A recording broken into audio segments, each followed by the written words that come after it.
นี่ก็คือสร้างเพิ่นเนาะกำลังตัดไม้เนาะตัดไม้ทำซาว่าทำซาออกจากเดินโรงเรียนสิมีการก่อสร้างกำแพงเนาะก็เลยตัดไม้ออกเนาะออกก่อนเพื่อสิยันมันเป็นอุปสรรคในข้างหน้าว่าซั่นซะเนาะการเฮ็ดกำแพงก็เลยตัดออกจากเดินโรงเรียน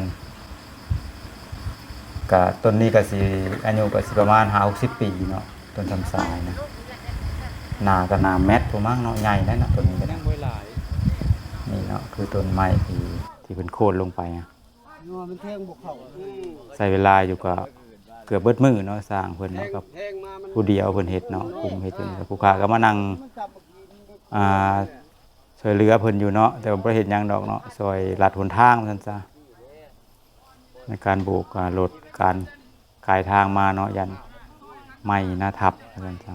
เพิ่นก็มีหลายคนเนาะที่มาเบิ่ง ทำไมมันแตกมาดูแลนำกันนี่นะ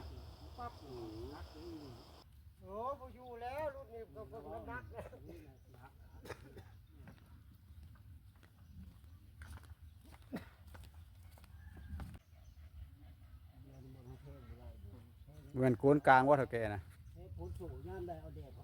บ่โกนติ